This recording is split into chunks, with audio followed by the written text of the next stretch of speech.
age group of 60 to 65 years and above as geriatric population, and in India it is the 60 years and above that comes into geriatric population. Now, in 2019, there was around 87 million population who was categorized into this, who were in this category, and by 2050 it is going to increase to 225 million. So you can see it is so much important to understand the nutritional needs, metabolic needs of this population, so that we can guide this population. Next slide, please. Yeah. So there are different changes that are taking place in this age group. There are physiological changes, psychological changes, economical changes, and social changes. It is very important to understand the psychological, economic, and social changes that are taking place, in order that you can give a more practical and evidence-based meal plan to such people. Because if the mindset is not ready, then and if you are not able to understand this population, the counseling part is very important at each stage, but in this category it becomes all the more important, because they are the grown-ups, they have seen the life, they have done a lot in their life, they know the life, and to change the mentality or change the mindset of such a population and make them understand why they should follow a particular diet, how it is going to impact their health, and even if they know it is going to get it is going to get affected to their health, but still there are certain blocks, there are certain reasons that are that are just pulling them back, and they're not just get adapted to the meal plans you're giving or the advices you're giving. So it is very important to understand these changes and also to make them understand in a language that suits them. It's not key if you tell them okay, now this is not good for your health, your blood pressure will increase, your cholesterol will increase. That is not going to help because there are so many other factors, so many emotions that are involved in this category, especially the male old age population, because they are the earning members, and now suddenly that shift is there. So there are a lot is going inside, a lot is going in their mind. They feel that importance, they are always relating the importance to the financial or the working life, and now that has changed. So they feel that something lack, or that becomes the focus, and the other things takes a backseat. So the majority, the social and the psychological changes are very, very important to understand, because that is going to get affected, the food frequency or the type of food that they are going to eat, that is going to get impacted by these changes. Next slide, please. Yeah. So now if we see the physiological changes that are taking place, as we know, the body composition changes. Now, until now, they might be having a good muscle mass, but now it is a natural phenomenon in this age group to lose this muscle mass or bone mass. So if you're not, if your meal plans or if his dietary habits are not suitable, then this becomes all the more important. The risk of losing this bone mass, the muscle mass, or the rate at which it can get impacted can be, it can trigger that point if the diet is not supporting or the lifestyle is not supporting this change. There are, of course, metabolic effects that are taking place. The metabolism becomes sluggish. There could be metabolic disorders like the diabetes or hypertension. Then, of course, the physical activity also gets impacted. because the muscle mass is now getting reduced, or the bone mass is getting reduced, then there could be mobility issues, there could be certain certain other diseases that are also now come into life.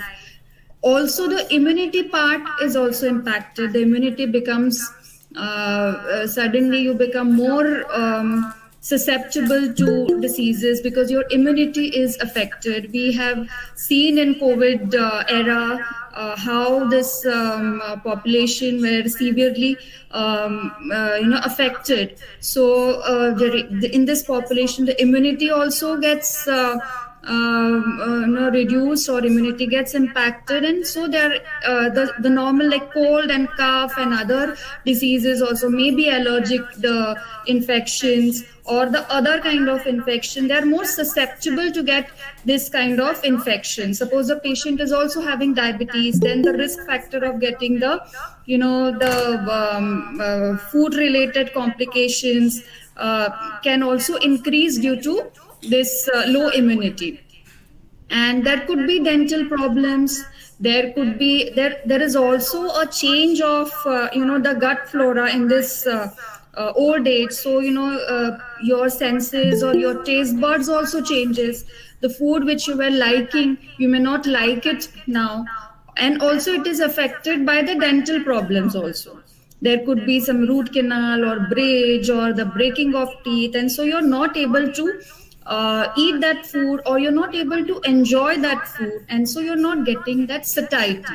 So that could also lead to a low food intake. And of course, if you're eating low, if your food intake is low, then you may not be your nutritional profile is not adequate, your nutrient needs are not met, and then you could land up in some other complications. So next slide, please.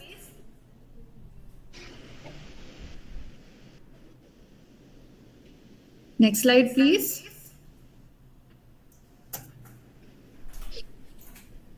Vishakha? Yeah. Yeah. So now the physiological, as we have seen that the muscle mass is also getting reduced, your bone mass is also getting reduced. So there are chances that you land up in sarcopenia. Now the sarcopenia is, as it is very much prevalent in Indian population. We have still sarcopenic obesity. In diabetes also there could be sarcopenia. And because of the physiological changes in the elderly population, this is more common. Sarcopenia is more common. And as the muscle mass is reduced, the fat mass or the visceral fat, the fat around the organs also increases. So it is considered as the primary sarcopenia. Now, if you're having other complications, other lifestyle diseases like diabetes, if you're getting some medications, then that medication can also lead to sarcopenia. Or there could be inflammation. We always have a low grade inflammation in ourselves, and when you entered into this life stage, the geriatric, there is more chronic inflammation, so that can also lead to sarcopenia. And of course, if your meals are not balanced, if your diet is not well planned, then if it is deficient in protein, then that can also lead to sarcopenia. And now because of this sarcopenia, the physical mobility becomes a problem. Next slide, please. Yeah. So what is the sarcopenia? We know that it is the low muscle mass, more visceral fat, but there are different guidelines, or there are different associations, like we have ADA, we have ICMR. So likewise in sarcopenia also there are different guidelines. Now these are the Japan Society of Hepatology guidelines, then there are revised European Working Group on sarcopenia, International Clinical Practice Guidelines for sarcopenia. And we are referring more frequently the Asian Working Group for Sarcopenia 2019 guidelines. So these all guidelines keep on changing. Likewise, we have this NIN guidelines which came in 2020. So there are also separate guidelines for sarcopenia, and it this guidelines becomes it becomes a tool to identify the sarcopenia and to act on this sarcopenia to prevent or to manage this sarcopenia. Next slide, please. Yeah. So what is the South Asian definition? Now, a lot of times we are saying that in sarcopenia, the muscle mass is reduced.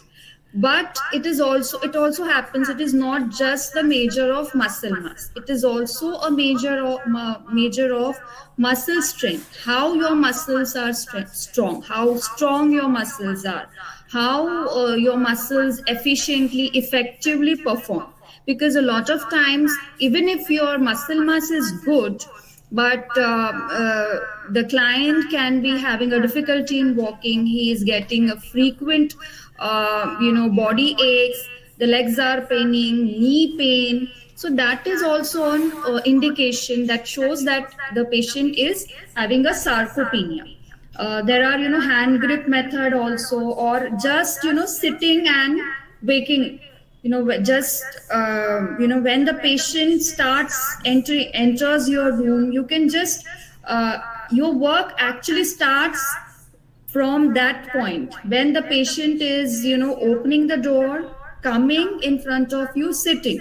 By that time also you can observe how swiftly the patient is coming, how swiftly that person is coming, how effectively he is moving, because that also shows his body language and his sitting, his activity in front of you basically shows his strength, how his muscles are strong, how the muscles are functioning. A lot of times what happens, there is a muscle memory. The muscle mass may be muscle mass may not be that good, but if the client is active, he's doing exercises at regular basis, then the muscles have that memory and they can perform that function even if that muscle mass is not there, but the strength is there and the muscle function is good. So now identifying this sarcopenia, the grade, out of these three, if two factors are positive, then that you can say that sarcopenia is present. There are also other methods like DEXA scan, the bioimpedance method, MRI, ultrasound to identify this sarcopenia. But the guidelines say you shouldn't overestimate this. You shouldn't prescribe this test unless and until it becomes very important from a person's health perspective. Patient is bedridden, or that particular test is absolutely necessary for the further action or the further treatment. Basically, from these three, the muscle function and muscle strength and the points which we are going to take next, that from all these things you can identify that patient is having sarcopenia. Next point, please. Next slide, please. Yeah. So there are also blood investigations which show the protein status, and these are generally the routine ones, the total proteins, albumin, globulin, creatinine. These are the routine tests which the elderly population undergoes, or this it is usually a routine blood checkup for them. So from that also you will be able to understand whether his the status, the protein status, or the nutrition status is good. Albumin is the ultimate factor. I always say this is like albumin is like your jama punji, because it is like your fixed deposit, a long-term investment, because it is seen that if your albumin or this protein status is good, the recovery, the prognosis is good. Even the hepatic NCAF cases, alcoholic NCAF cases, or severely accident cases or severely impacted cases, the recovery is faster if the patient is having a good albumin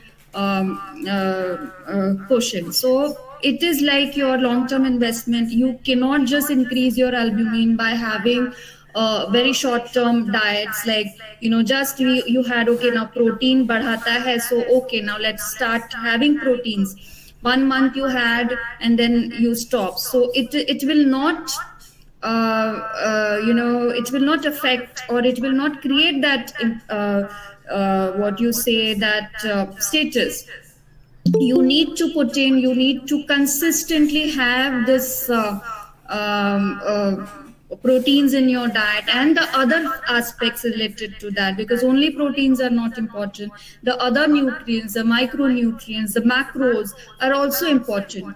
If all these things are taken care, then the protein part can actually perform its function.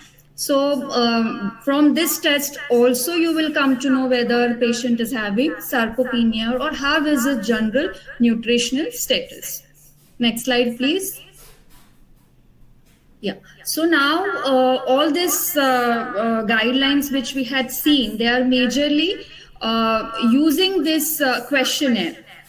No tests are required. You can just follow this questionnaire also, and you can find out whether this person is having sarcopenia. So what is this? This is the SARC-F questionnaire. What does it mean? It is the strength, assistance with walking, rise from chair, climb stairs, and fall. So that is SARC-F test. And our Asian Working Group guidelines is also considering the CAF questionnaire. So we are using the SARC-CAF questionnaire. There are different questions which come to know, which we'll see in the next slide. But basically, if the score is more than 11, then it is predictive of sarcopenia. We'll just see what is this questionnaire. Next slide, please. Yeah, so there are different questions, as we see that there are SARC and CA. So what are all these things? There are different questions. How much difficulty you're having while lifting or carrying 10 pounds? How much difficulty do you having in walking from one room? How much difficulty do you having in transferring from chair to bed? And there is different scores. And then you add all this score, and then you get a particular number, and that becomes your score. So this, if you see this question, these are all same which I just discussed a few moments before, that when the patient is in not the patient, the client is entering your consultation room, you can find out all these things, how difficulty is getting, or while walking, or while sitting, or from if you're doing certain tests like BCA, you're checking his BCA composition, so he's getting up from the chair, walking there, again coming back. So from all these things you will come to know how active or how his muscle strength is there. Next slide, please. And this is the sarcopenia prevention prism. So there are different levels like primordial, primary, secondary, tertiary, quaternary, quinary. So what does it mean? The primordial is like you have to, you prevent the sarcopenia. You prevent the risk of getting sarcopenia. So what are the, the lifestyle, basically the active lifestyle prevent the sarcopenia. It is like a simple ones like, sitting cross-legged on floor, working out, then again getting up from that position, or maybe using the Indian toilets, or doing a certain kind of, exercises, or, dusting, cleaning, washing. So it is basically an active lifestyle. It is not just you're working in a gym, you're doing some yoga, but, the entire day you're not active. So that doesn't count. You have to be active throughout your life. So that can prevent the sarcopenia. And of course, the diet is also important. In primary, the nutrition and lifestyle becomes important, because now the risk factors are there. Risk factors are there. Maybe your having some complication, health issues, or your diet is not proper. So you need to take care of that, nutrition and lifestyle. Then the next is like the secondary. There are certain secondary causes, certain infection, diabetes, hypertension, renal disease, or any disease. So you have to you have to take actions in order to manage this effectively. You need to store your muscles, or you need to store whatever is present, whatever the nutrition, that's your saving. So you need to preserve that, and you're going to take different action to preserve this. And this action can be managing the diseases, having if you're not able to do exercises, but a simple walking, or certain exercises which you can do while sitting or watching television. This kind of things are important. And next is like, as the levels increases, you becomes more specific to the risk factor. The physiotherapy also, maybe now the simple exercises might not help. You're having knee pain, so you need to do exercises under supervision, because a wrong posture or wrong exercise can also complicate the matter. So you need the physiotherapy, a professional physiotherapy help. Then you can use different gadgets to monitor yourself. Now there are a lot of technology that is available. And the most important in all this thing is not over exaggeration, not overestimating, not overthinking about this. What happens that you are just surrounded with all this thing, you're always there, and you just miss out the pleasure, or you just miss out why you're doing that. You are into this, you're always into that problem.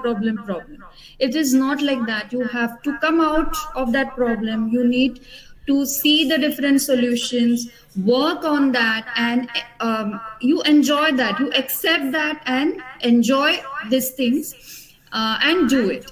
And of course now, since this is a digital era, there are different wrong practices or wrong information, misinformation is the challenges of this era.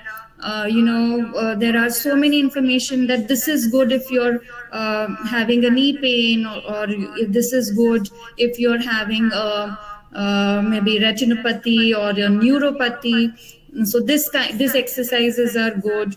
So you need to counsel the patient. You need to tell the evidence based, or what is the facts, what is the scientific facts to the patient, and so that the confusion is gone, and the true essence of life, to the quality of life is there. You don't miss out, the clients or the patients don't miss out on enjoying life.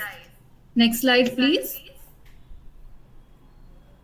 So these are different diseases which are associated with old age, like a Parkinson's disease, hearing loss, dementia, depression, high or low blood pressure, diabetes, cataracts, back and neck pain, osteoarthritis. These are generally the diseases which are associated with old age. So you need to take care of this, or you need to understand what is happening in this disease, and then you plan the nutrition or the meal plans according to the disease conditions.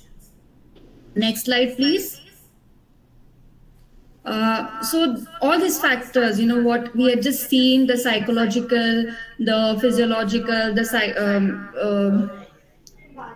the physical activity, or economical reasons.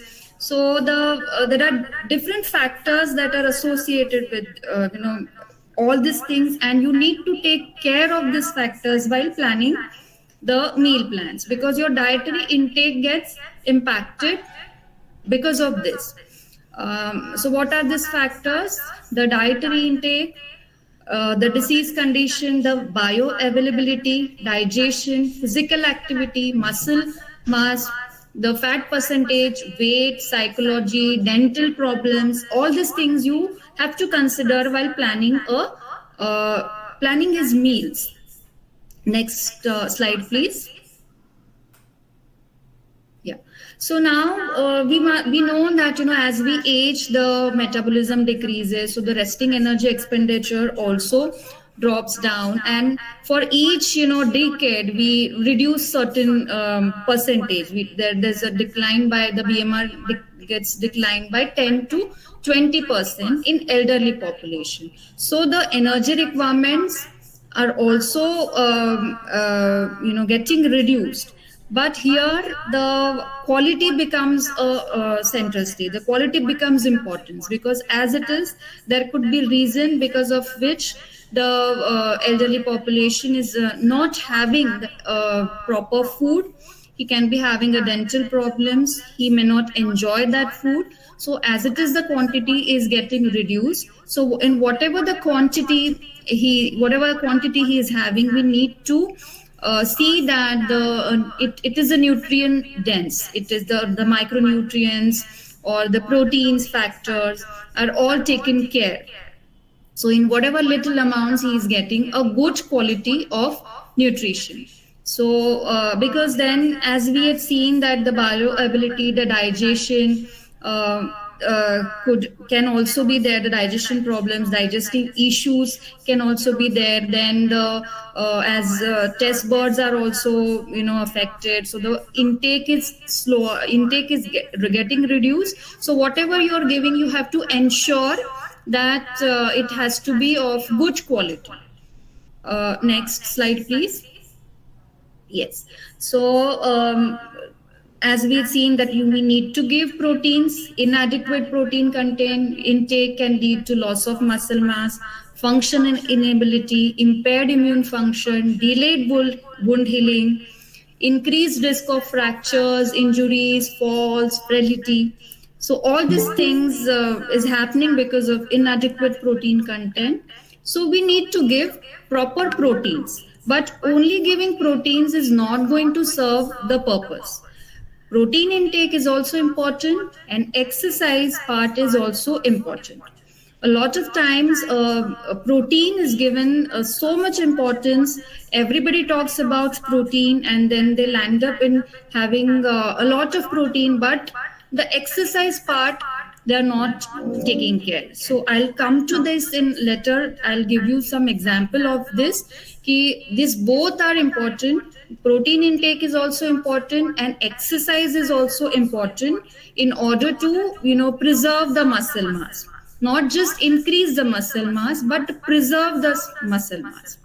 So there are increased protein requirement. Now in 2020 we had a new guidelines of NIN, and which says that there are two different terms that has come out: EAR, that is the estimated average requirement, and the RDA, that is the recommended dietary allowance. Now it is almost it was around 1.8 to 1 gram per kg body weight earlier, but now it says that it should be around, the EAR is 0.66 gram per kg body weight, and the RDA is 0.83 kg per body weight. Now, as we just talked about, that proteins are so important, to preserve muscle mass and other things. So why now in the newer guidelines this protein requirements have come down? So it is actually not as such come down. It is more focusing on the quality of proteins. Next slide, please. Yeah. So the quality, if we see the earlier guidelines, the cereal, legume, and milk composition was around 11:1:3. So now it has become 3:1:2.5. So now the ratio is, more. There is more quality. For 11 of cereals, it was previously 1 and 3 of the pulses and the legumes and the milk. Now it is almost equal. So you need to pay attention to the quality. It is not the requirement has gone down. You need to see the composition. You need to ensure that the patient is having so much of legume part, and milk part. But if you find that the patient is not able to have so much of proteins, is still having cereals, then probably you can see 1 gram per kg per body weight. You need to give around 1 gram per kg per body weight if he is not following that particular the ratio. And also if the patient is hospitalized, or there are certain underlying conditions, infections are there, immunity is getting frequent cold and cough, or certain fever is there, dengue, malaria, this is also very common in this population. So suppose this kind of diseases or this kind of factors are also involved, then you can go for 1 gram per kg body weight. So remember, the quality is more important. Now, as we know, now the PDCA score, we are not using it. We are using the DIA scores, and these guidelines are planned according to DIA score, considering the quality of proteins, how well these proteins are digested, and how well these proteins are available, how they are available to our body. All these factors are considered in these guidelines, and that is why it is 3:1:2.5. So you need to have this balance of cereals and pulses in order to fulfill the protein requirement. If it is not getting fulfilled, if the patient is not having for certain reasons, then you can go for 1 gram per kg body weight. You might consider giving supplements. If the intake is very low, then you might go for supplements. Next slide, please. Yes, and one important factor is the uniform distribution. This is also very, very important to prevent any kind of sarcopenia or in any age groups. If we want to prevent, or you have to avoid this sarcopenia, you must include proteins in each meal. That is your breakfast, lunch, and dinner. What happens? Many a times we tend to have proteins only in the dinner or in the lunch or in the breakfast. Okay, I had proteins are required, I had it in the breakfast, but what about the rest of the days? It is seen that there are research studies which are available which says that if the proteins are equally uniformly distributed throughout the day, then only it can help to avoid, or it can prevent the sarcopenia. So the distribution is also important. Fat is majorly the same guidelines as an adult person. So we can just move to other slide, please. Yeah, carbs. Now in carbs, it is like 55 to 60%, but even simple and complex carbohydrates can be included. Simple ones can also be included, but give very, very lesser quantity, because what happens here, the intake is many a times very low. So the main purpose or the main aim is to eat, because if he's eating, then only the nutrition, the nourishment is happening. If he's not eating, then that nourishment is not happening. So for a little somewhere, maybe in a tea or milk, or his favorite food he wants to have, he can have that, but it has to be in a limited amount, 5%, or maybe you shouldn't go beyond 2 to 3 teaspoon per day.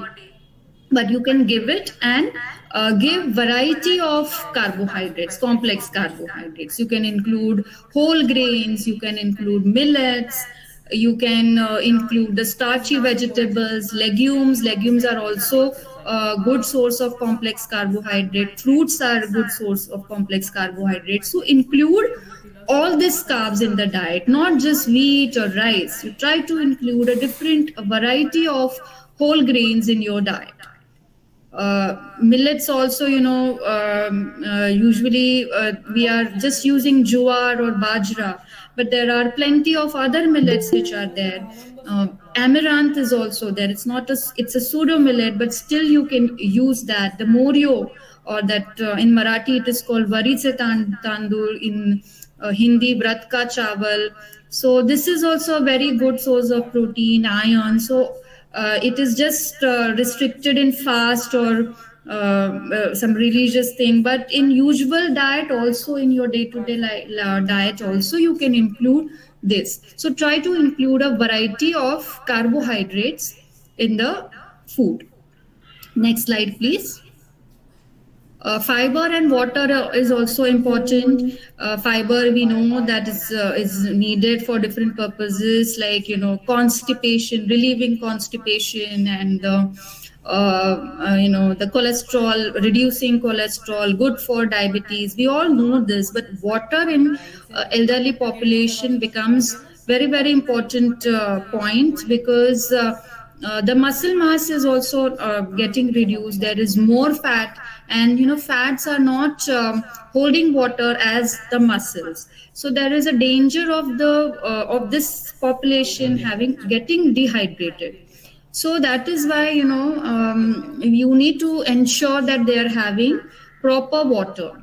Sometimes what happens, the mobility is also issue. They are staying alone at home, so getting up from the bed and then going there and having water becomes also a problem. Then there is the thirst sensation is also sometimes faulty. You're not getting that sensation to drink. So that is why you have to ensure you just tell the patient to have it frequently, have a frequent, maybe sips of water every 1 hour. You have that, because sometimes they are not able to have a glass of water at a time. So give them sips of water throughout the day.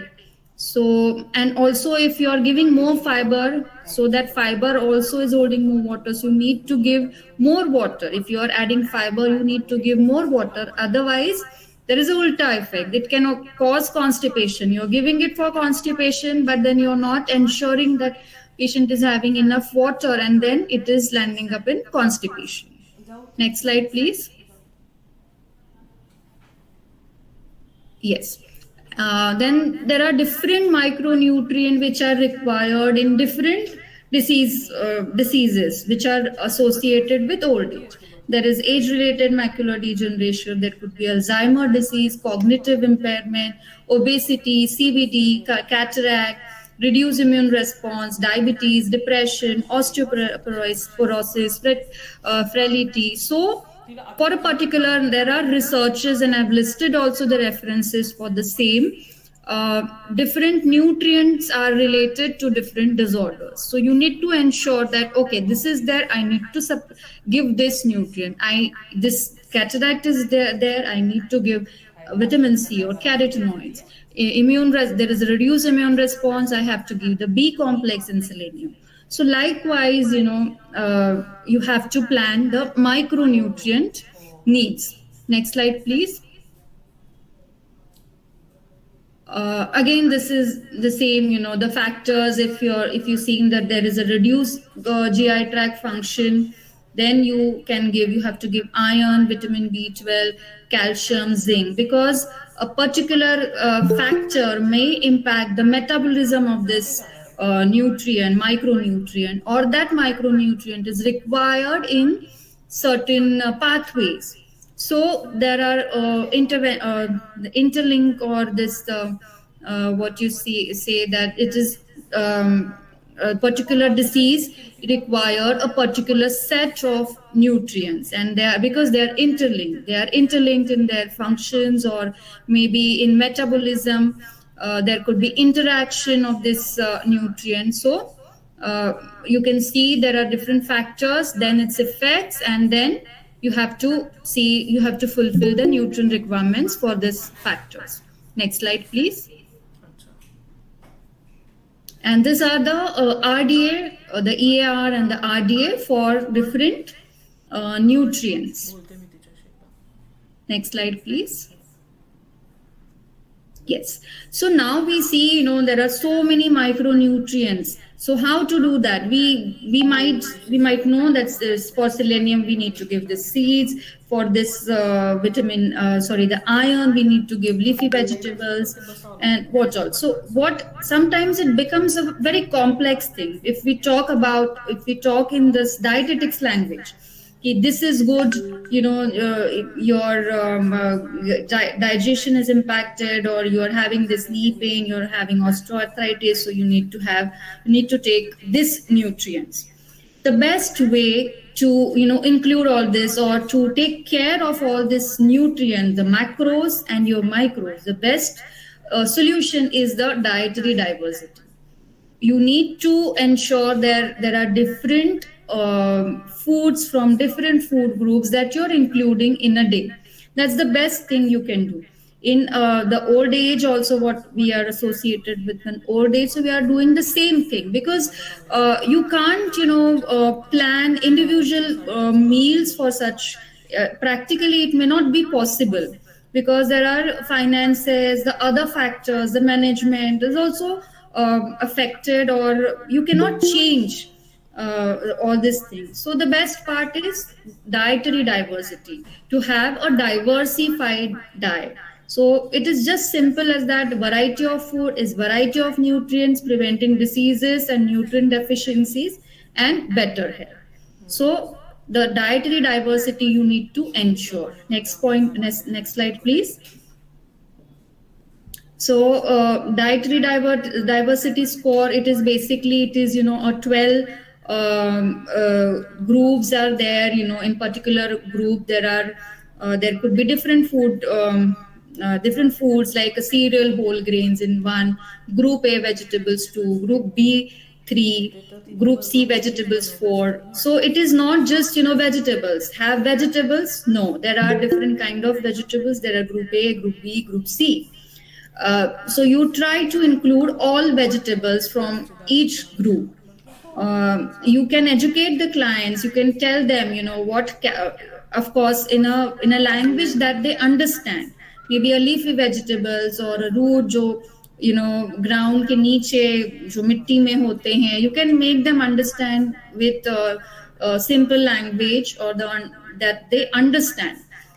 Fruits, pulses, legumes, eggs, milk and milk products, oils, fat, sugar, meat and fish, other vegetables. So you give number to each group, and the minimum diversity score is 5. You try to include at least 5 of foods from each group, and I think that becomes very practical.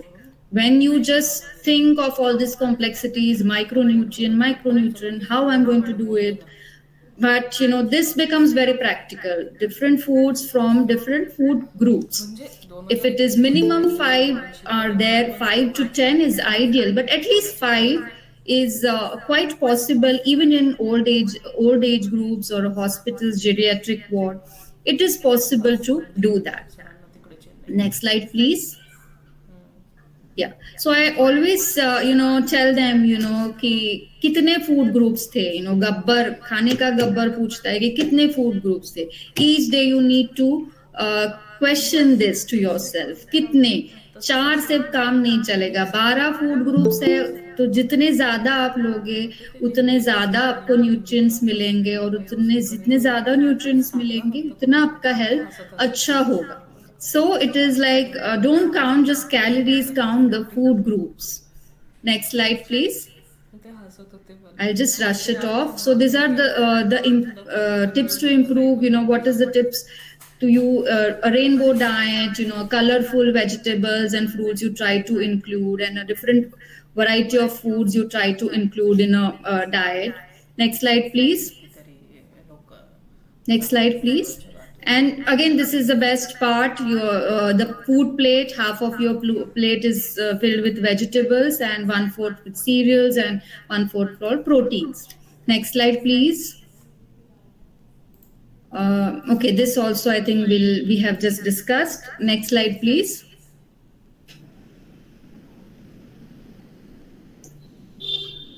Yeah, the important part is self-medication. A lot of time this population is self-medicating. This particular medicine is good, so you need to educate them regarding this also.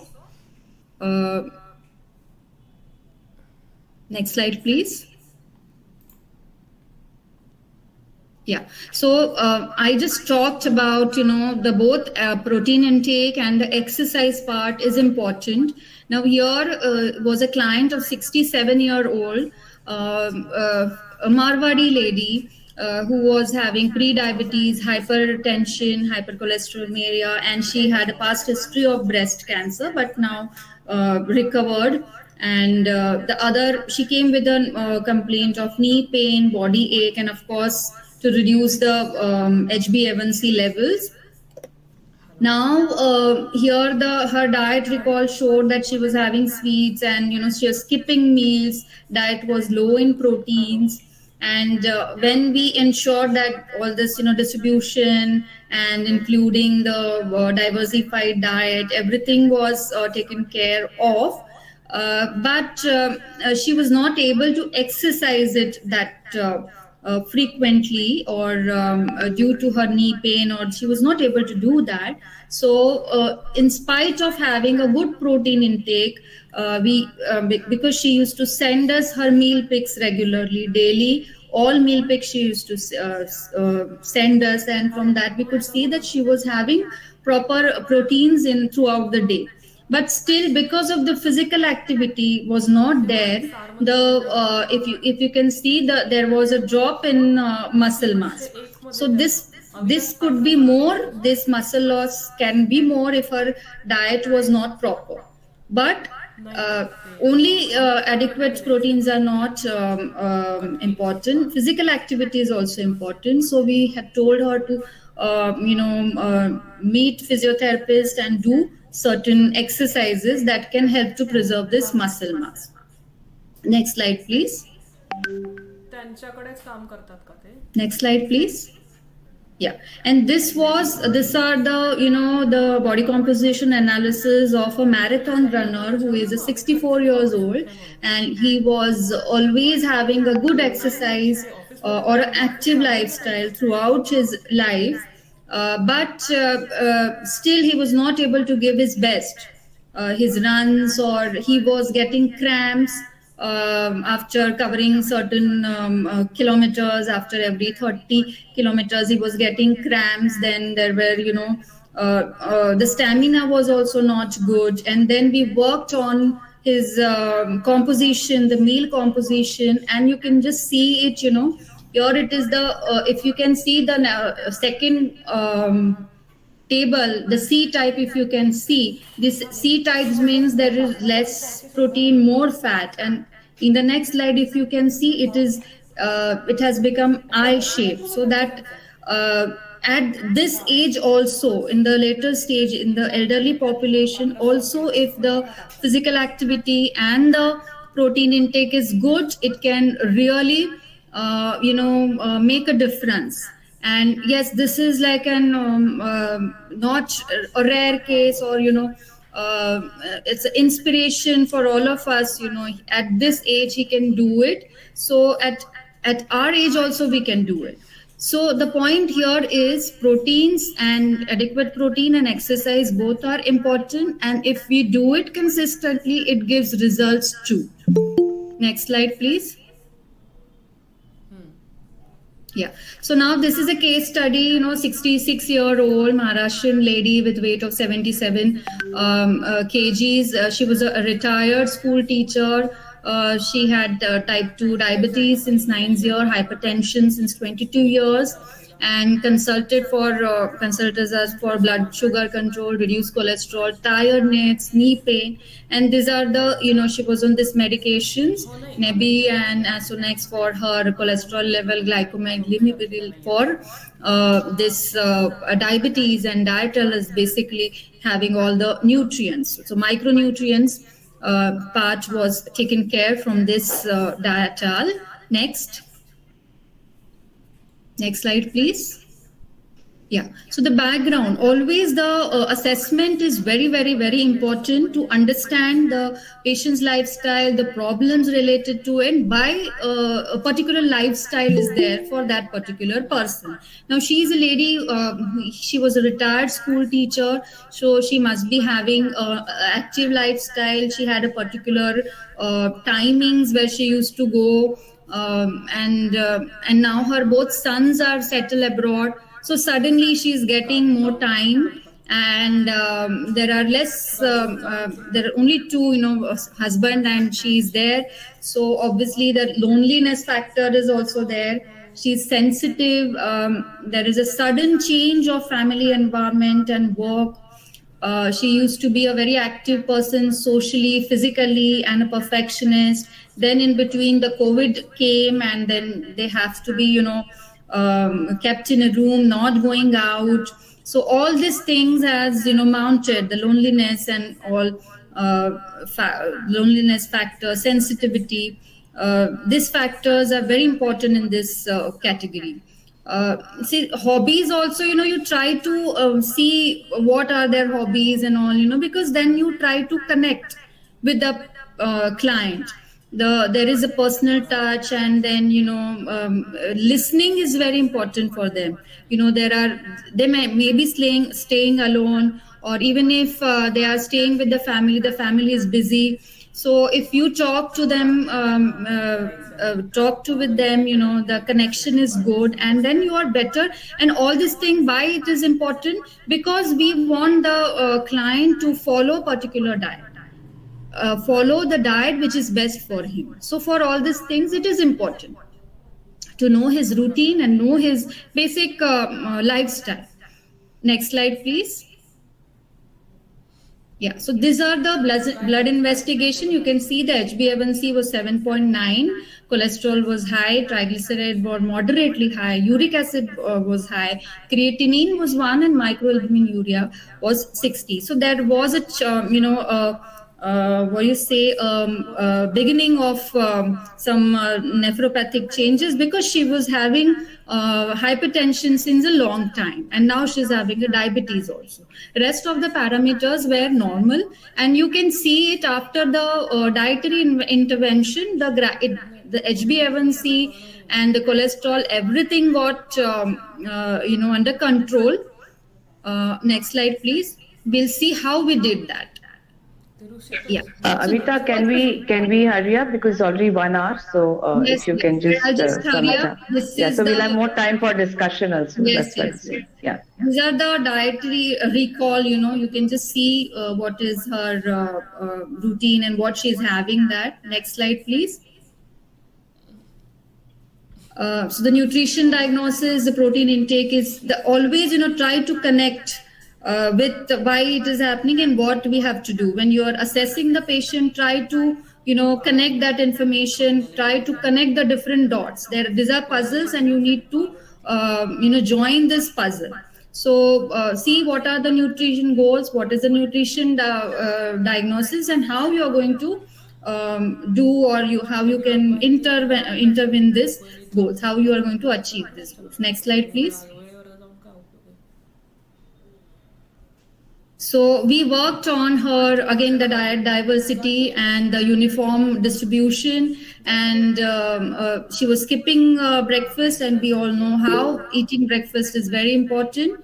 So we just ensure that she's having a proper breakfast. And here the point is, many elderly population finds it difficult to make breakfast.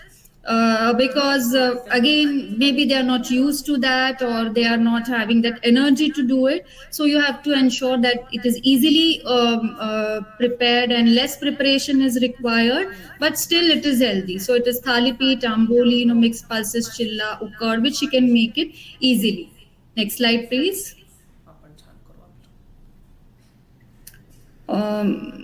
So all these things, we just try to incorporate it, and we just we advise her to do a meditation and do physiotherapy, and so that exercising regularly, even simple exercises, just moving your hands, the blood circulation improves, and it gives a sense of confidence to the elderly population. Next slide, please. So this is the anthropometric changes, even, it was around 10 to 15% of her weight that she lost. And she is now maintaining her weight into this range, and her HbA1c and lipid parameters also she is maintaining for about now 1 year. Next slide, please. Yeah, so it is aging healthily and happily. Good nutrition, exercise is equal to better health, and gracefully or aging healthily and happily is more important. They shouldn't feel they are a burden to the society. So try to be empathetic with this population. So thank you, and I'm so sorry I exceeded the time. No, thank you very much. No, we would have loved to hear, but I think we wanted some interaction to happen and participants to be there with us, and that is why this is sorry for that. Ma'am, over to you. Would you like me to share some questions which participants have asked? You're on mute. Hello, ma'am. You're on mute. Okay, take the questions and then we will. Okay. Go over to the yeah, the first question was what is EAR? I think EAR you very well explained, that estimated average requirement. Yes. So that we will pass on. The second question is, do you give supplements to your geriatric population? And if yes, what kind of supplements do you prefer? It's by Sangeeta. And if one of them have raised hands, they can also unmute and talk. But you can answer this question and then we can go for it. Supplements, if the food intake is very, very low, it's not meeting even the 50% of his dietary requirement. If he's not fulfilling that, then of course the supplements becomes important. You need to give supplements, and there are different supplements which are available. I think I will not take names of any company, but there are certain good supplements which are available. They should have a good protein. Maybe a mixed of protein is what you prefer, because then the diversity score and the DIA score is also good if there are different proteins involved in that. So just a single protein is not preferable. A combination of protein is preferable. Okay, so I think that's all. Any questions? In a geriatric population, we need to concentrate on micronutrient supplementation because of the absorption factor and the organs becoming reduced in the size. So that is what... So, Amita, if I ask you, according to the Government of India or WHO, what is the age group we are looking at when we say geriatric population? So it is above 60 years of age. That is considered as geriatric population. So I think we can take each decade and then divide it, and accordingly we can look into these areas. And we are also looking at different comorbidities when we say geriatric. So if I want to ask you, I see very many patients getting admitted in this age group for electrolyte dysfunction. How do you look at it? Yes, a lot of arrhythmias are also very common in this kind of populations. So the electrolytes, first thing you need to see what are the electrolyte levels, and then a lot of time if patient is anyone is hospitalized, they take fruit juices and vegetable juices or soups. So if that electrolyte imbalance is there, and particularly the potassium levels are high, then we need to avoid these juices, fruit juices, coconut water. We must avoid that, because then more potassium can cause, the heart-related complications. Okay. Yeah. So, Geeta, you want to add anything? Yeah, I think, ma'am, you asked apt questions. Thank you, Amita. I think it was a very well presented geriatric nutrition. One thing, because we just talked about supplementation. So the powders are okay, but the micronutrient supplements, as man mentioned, and the vitamin D, B12, because nowadays vitamin D levels are very low. It is like it has become an epidemic, and especially in this elderly population, the levels are very low. So you need to give this supplement of B12 and D, and also calcium. Many a times what we are seeing that doctors are already giving that supplements, but you have to see it, because not necessary every time the patient will be having this supplement, but if it is not there, you ensure that you are giving this supplement. Yeah, absolutely. Need of supplementation is very important, and I think you have very well highlighted it. Sarcopenia, you have highlighted. You have highlighted food diversity, which we score, which we really are impressed to understand that how to work on it. I think it needs a lot of patience, as your counseling techniques and your patience with handling client also is what you have actually stressed on in your session. So it was very good, Amita. And I think geriatric population, we need to look at comorbidities, as ma'am says. So we would love to, going ahead from here, we would love to see how a geriatric diabetic, how a geriatric immunity, how a geriatric muscles. So we'll focus on one health area and be more impactful there, looking at RDAs, looking at quantitative approach to the diet. And that I think you have started. You have made us think about it, that if generalized nutrition again is not possible in geriatric, we are looking at specialized nutrition. We will definitely focus on that taking it ahead. And very well addressed of all the points you've covered, I think. If any questions anybody would like to unmute and ask, please go ahead. Otherwise, over to you, ma'am.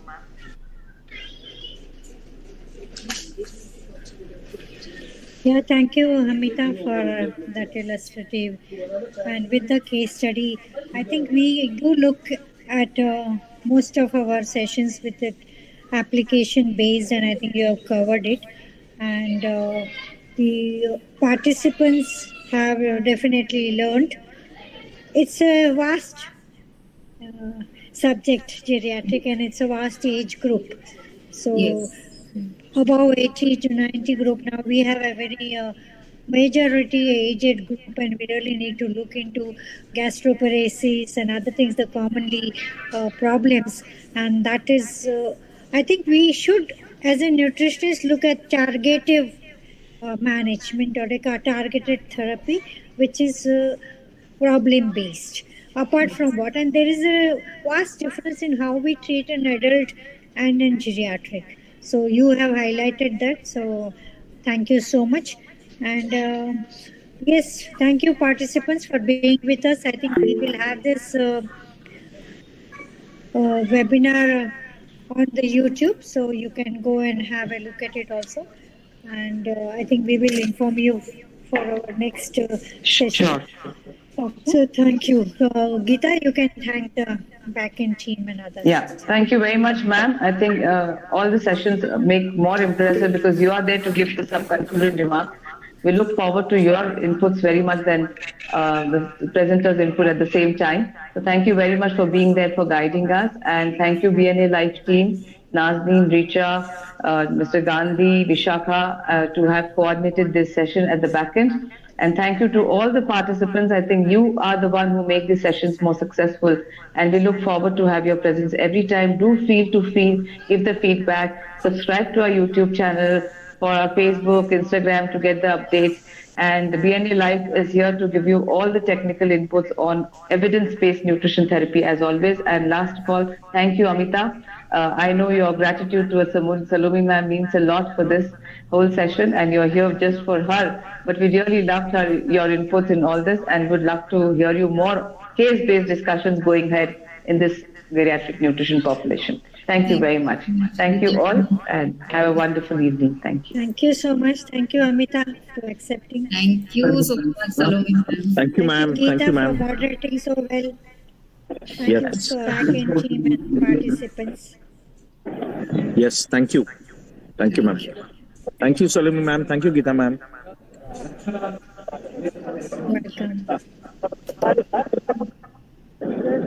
Welcome.